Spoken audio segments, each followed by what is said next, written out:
YCP నేతలు Perni Nani, Kodali నానిపై Gudivada MLA Venigandla రాము ఆగ్రహం వ్యక్తం చేశారు.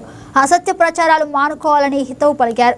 సార్ అవగాహన సమావేశంలో నానీలు ఇద్దరు అబద్ధాలకే ప్రాధాన్యత ఇచ్చారని విమర్శించారు. 16,000 మంది టీచర్ల నియామకం పారదర్శకంగా జరిగినా తప్పుడు ఆరోపణలు చేస్తున్నారని మండిపడిన రాము చంద్రబాబు గురించి మాట్లాడితే పెద్దోడు అవుతాడనే భ్రమలో కొడాలి నాని ఉన్నారని ఎద్దేవా చేశారు. కూడా చేయకుండా అబద్ధం చెప్పేటప్పుడు కనీసం కళ్ళನ್ನು ఆర్పుతారు. అలాంటివి కూడా లేకుండా ప్రాక్టీస్ చేసి మరీ ముందుకు వస్తూ ఉంటారు. నిన్న గుడివాడలో జరిగిన వాళ్ళు పెట్టుకుంది ఎస్ఐఆర్ మీద సర్ మీద ఒక ప్రోగ్రాం పెట్టుకుందాం, ట్రైనింగ్ ప్రోగ్రామ్ అని పెట్టుకుందాం. సహజంగా ఏ ట్రైనింగ్ ప్రోగ్రాంలైనా ఎలా జరుగుతాయి అంటే, ట్రైనింగ్ ప్రోగ్రాం జరిగేటప్పుడు అంటే ఎస్ఐఆర్ ప్రాసెస్ ఏంటి, దానిలో ఎలా చేస్తారు, దానికి మనం ఏం జాగ్రత్తలు తీసుకోవాలి, అవతల పార్టీ నుంచి ఏం ప్రాబ్లమ్స్ వస్తాయనే వాటి మీద ట్రైనింగ్ ఇస్తారు సహజంగా. అలాంటిది ఏమీ లేకుండా, ఎందుకంటే మనుషులు వచ్చేవాళ్ళు కూడా లేరు వాళ్ళకి బేసికల్లీ. ఇలా లేకుండా అబద్ధాలు ప్రచారం చేయటంలో నెంబర్ 1గా ఉన్నారు బేసిక్గా. ఎంత స్పష్టమైన అభివృద్ధి కనబడుతున్నా కానీ ఏం జరగట్లేదు అంటారు. అబద్ధాలు చెప్పేదంతా వాళ్ళు, చెప్పింది చేయిందంతా జగన్మోహన్ రెడ్డి. మనకి ఎలక్షన్ ముందు ప్రజలందరూ నమ్మారు కాబట్టి చెప్పింది చేయడు జగన్మోహన్ రెడ్డి అనే వైసీపీ పార్టీ నాయకులు కానీ అని చెప్పేసి క్లియర్గా తెలుసుకున్నారు. కాబట్టి ఎంత మెజారిటీ కూటమి ప్రభుత్వానికి ఇచ్చారు.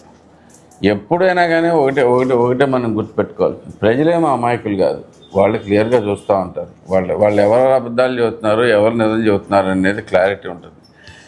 2019లో తప్పు చేశామని చెప్పి ప్రజలందరూ భావించారు కాబట్టి 2024లో అఖండమైన మెజారిటీ పుంజుకుంటూ వచ్చారు.